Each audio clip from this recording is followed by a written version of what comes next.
नमस्कार मित्रांनो, सर्वांना शुभ सकाळ आणि आजच्या नवीन ब्लॉगमध्ये तुम्हा सर्वांचं स्वागत आहे।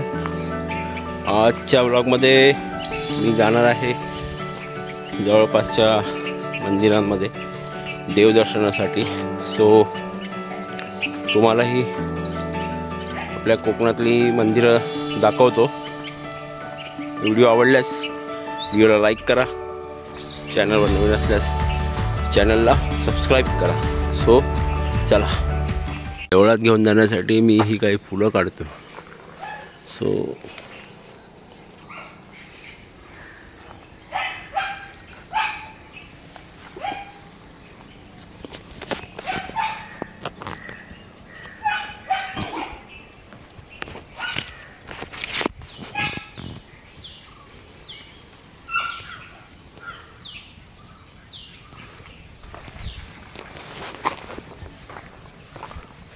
ही एक आजकाल नवीन फुलं आली आहेत, सूर्यफुलासारखी फुलं।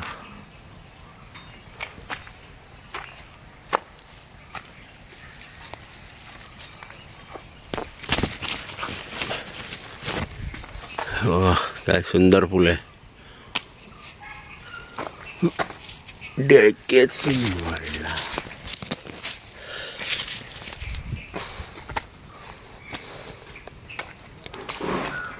जबरदस्त असं फूल। तर ही आजकाल बहुतेक ठिकाणी मी पाहिलीत कोकणात, या आपल्या या पट्ट्यात। तर मित्रांनो, प्रवासाला सुरुवात झाली आणि पहिलं मंदिर आहे ते माझ्या गावातलंच, बांदुडे गावातलं श्री पावनाई देवी भगवती देवी मंदिर। सो चला आतमध्ये जाऊ।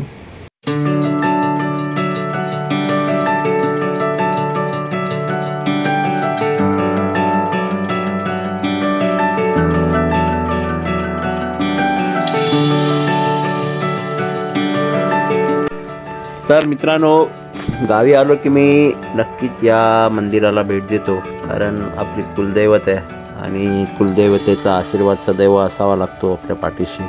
सो न चुकता मी इथे येतोच।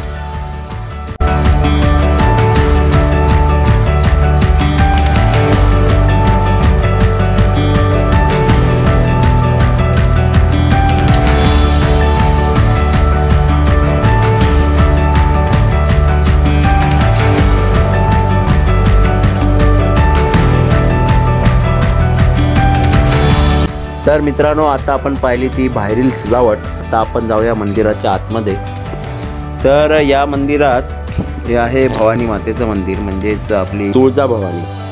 असे म्हणतात की ज्यावेळेस मराठे कोकणातून वसले त्यावेळेस मराठ्यांनी आपली आराध्य कुलदैवत तुळजाभवानी आपल्यासोबत इथे आणली आणि तुळजाभवानी इथे आणल्यामुळे, कोकणात आल्यामुळे ती पावनी झाली आणि तिचं नंतर नाव पावनाई देवी म्हणून प्रसिद्ध झालं।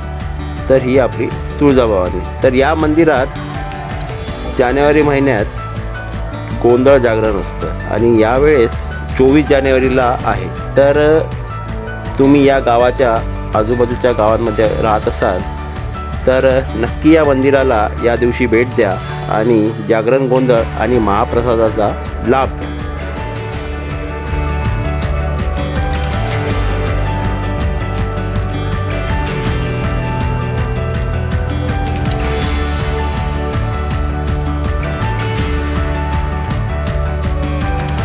तर मित्रांनो, असं होतं हे पावनाई देवी मंदिर।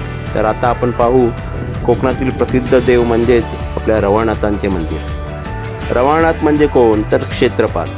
आणि जर आपण या क्षेत्रपालाच्याच परिसरात राहत असू तर त्याची कृपा ही आपल्यावर असलीच पाहिजे। तर याही मंदिरात मी न चुकता येतो आणि आपल्या क्षेत्रपाल म्हणजेच रवळनाथाचे दर्शन घेतो।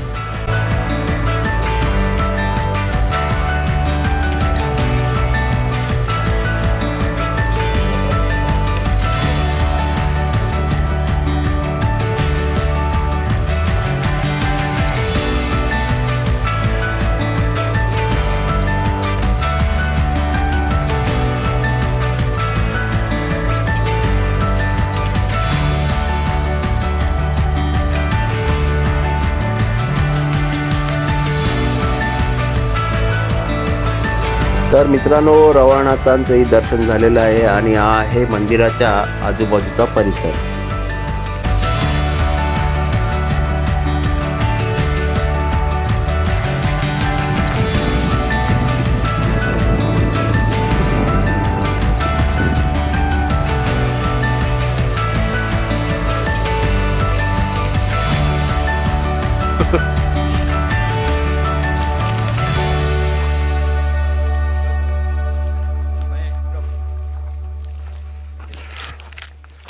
कलमांच्या बागेत आहे हे एक मंदिर पुरातन असं.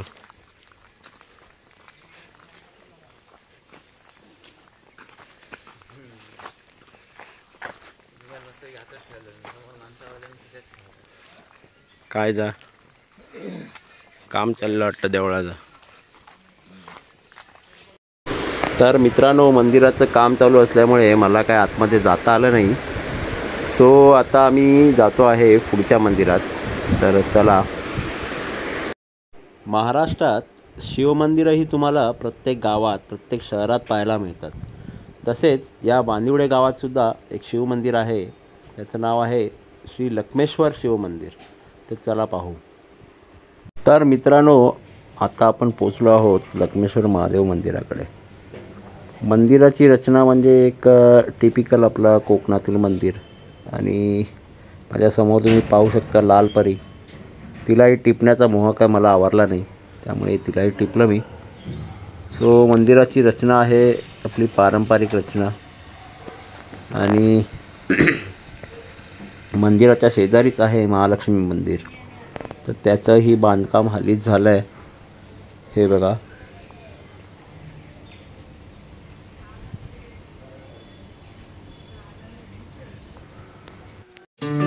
तर चला मित्रांनो, आपण महालक्ष्मी मंदिरात जाऊया. मंदिराचं अजूनही बांधकाम थोडं फार राहिलं आहे. ते आता येत्या काळात पूर्ण होईल. सो ज्यावेळेस पूर्ण होईल त्यावेळेस मी पुन्हा एकदा तुम्हाला हे मंदिर दाखवेन.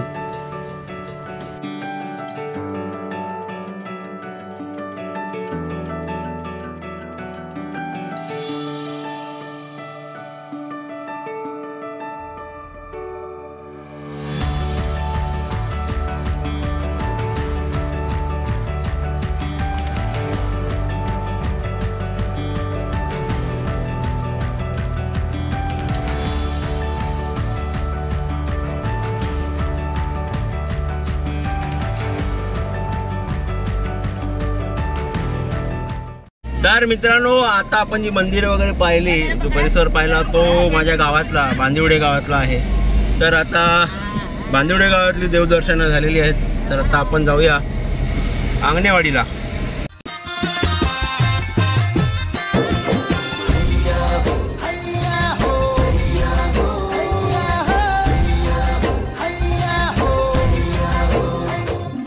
तर मित्रांनो, आपण गावातील मंदिरं पाहिली. तसाच हा बांदिवडे गाव निसर्गाने नटलेला आहे. तर इकडे कधी आलात तर या गावाला तुम्ही जरूर भेट द्या आणि इकडचा निसर्ग अनुभवा.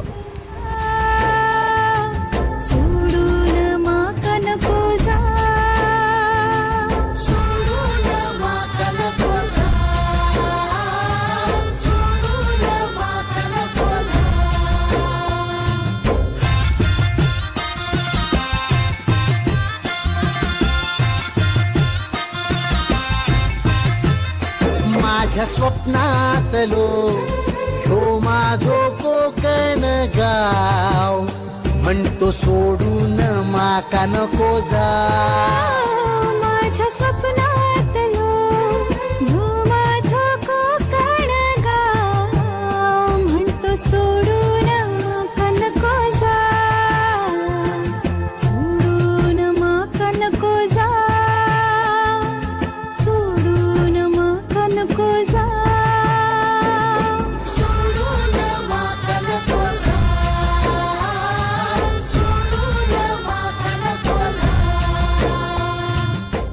तर मित्रांनो, ही जी नदी पाहताय ना, ती आहे गड नदी, जी मसुरे आणि बांदिवडे गावाला विभागते. सो आता आपण या ब्रिजवरून पलीकडे मसुरे गावात पोचू. हे ऑलमोस्ट पोचलोच आहोत. हे आहेत मसुऱ्यातली काही मुख्य रस्त्यामधली आजूबाजूची घरं. आता पुढे गेल्यावर आपल्याला लागेल ती मर्डेवाडी बाजारपेठ, जी मसुऱ्यातली प्रसिद्ध अशी बाजारपेठ आहे.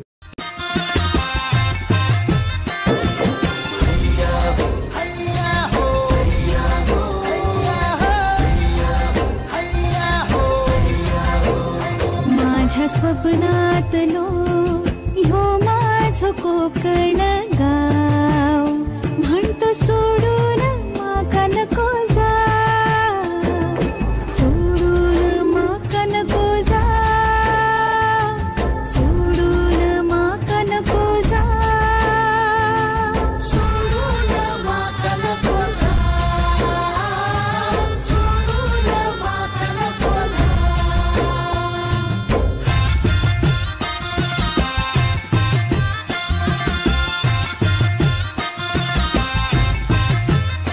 माझ्या स्वप्नातलो ह्यो माझो कोकण गाव, म्हणतो सोडून माका नको जा. माझ्या स्वप्नातलो ह्यो माझो कोकण गाव, म्हणतो सोडून माका नको जा, सोडून माका नको जा, सोडून माका नको जा, सोडून माका नको जा, सोडून माका नको जा.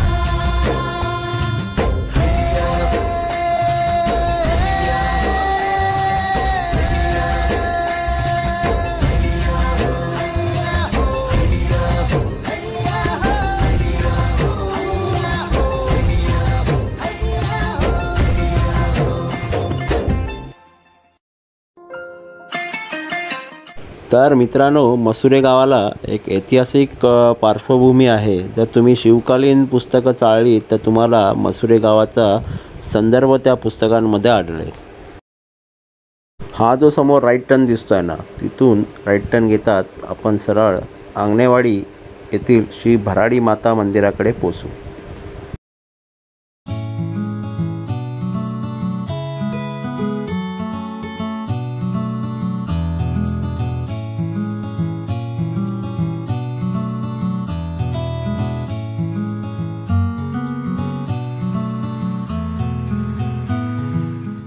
तर प्रवास करत करत आपण येऊन पोचलो आहोत आंगणेवाडी येथील श्री भराडी मातेच्या मंदिराकडे.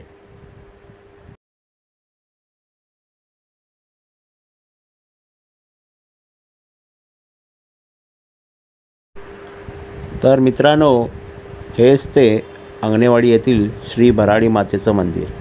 याच ठिकाणी आंगणेवाडीची जी भव्य दिव्य जी जत्रा भरते ती याच मंदिरात, आणि ती जत्रा या 2025मध्ये 22 फेब्रुवारी रोजी भरणार आहे.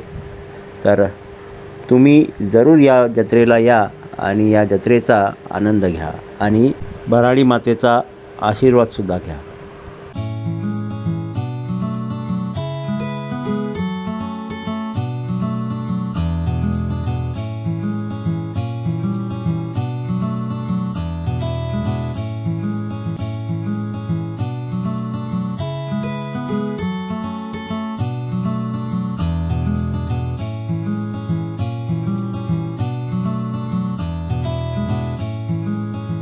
तर मित्रांनो, असा होता हा आजचा देवदर्शनाचा सफर.